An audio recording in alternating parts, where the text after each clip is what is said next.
মুই এখন পৃথিবীত কিভাবে বাঁচিম?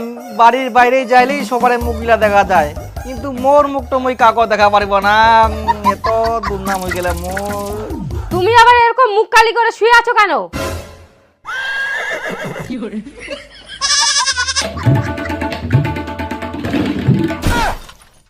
তোর জন্যই তো মোর মুখটা কালা করে ঘুরি বেরবা হচ্ছে।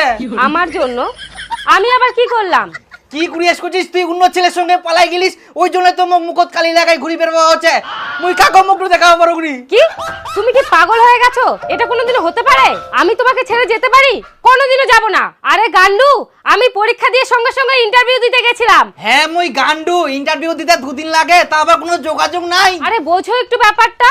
এই ইন্টারভিউটা অনেক টাফ ছিল আর মোবাইলেও চার্জ ছিল না, ওই জন্য তো যোগাযোগ করতে পারিনি। আর জানো, এই ইন্টারভিউটা খুব ভালো হয়েছে। এই চাকরিটা যদি একবার হয়ে যায় না, তাহলে আমাদের আর কোনো চিন্তাই থাকবে না। মাসে 50,000 টাকা বেতন পাবো, বুঝতে পারলা? 50,000 বেতন? হ্যাঁ, ওই জন্য তো আমি কোনো যোগাযোগ না করে সিরিয়াস ভাবে ইন্টারভিউটা দিলাম। আর কতদিন লুকায় থাকবে? একদিন না একদিন তো বাইর হবেই। হ্যাঁ, তখন সবাই মিলে শুনামো কি? হ্যাঁ, শোনাবো না, মোর কান দিয়ে রক্ত বার করে দিল, অবশ্যই শোনাবো। একদম পাই আগে।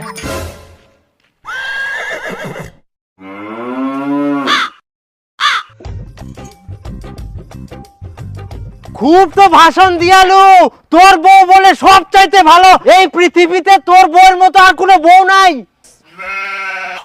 আর কাজও চাইলে খালি বইয়ের প্রশংসা, আজকে এইটাও করিল, কালকে ওইটাও করিল, আর ওর মতন বলে পৃথিবীতে একটাই মেয়েছে, ওটা মুয়ে পাইয়াং। কেন এখন গেল না? আর মগো তো শুনে শুনে কান দিয়ে রক্ত বার করে দিল। কেন বুটা পালাই গেল না? এবার আমরা শুনে শুনে তোর কান দিয়ে রক্ত বার করবো। একদম ঠিক হয়েছ।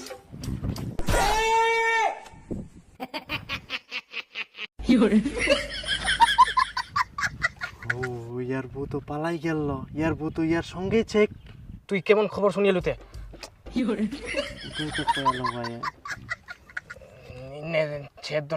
আচ্ছা তাহলে আমি আগাচ্ছি, তুমি আসো। হ্যাঁ হ্যাঁ, তুমি এগো। হ্যাঁ, তোমার মুই 100 বার কয়াং, 1000 বার কয়াং, লাখ বার কয়াং, মোর বউ একমাত্র ভালো ছে, ভালো থাকবে। আর সারা জীবন এই পৃথিবীত মোর বউয়ের মতন কেউ নাই, এটা মনে রাখেন। একমাত্র শুধু মোর ঠিনাই ছে। আর মোর বউ সংসার কাজও করে, পড়াশোনাও করে, চাকরিও নিবে, আর কদিন পর চাকরি পাওয়ার পর টাকাও কামাই করবে, আবার সংসারে কাজও করবে। আর তোমরা বলেন মোর বউ খারাপ। আরে মোর বউ খারাপ নাই, তোমার মন গিলা খারাপ, বুঝা বলেন। আর মোর বউ শিলিগুড়ি চা বাগানো 2 দিন থাকি না, ইন্টারভিউ দিয়ে আসিল, আর চাকরি তো কনফার্ম 50,000 টাকা বেতন পাবে রে। তোমরা তো আরো ঝুলবেন তখন। আর তোমরা বলছেন মোর বউ পালা গেলে, এটা তো কোনো দিনও হবো না। এটা মোর উপর বিশ্বাস ছিল।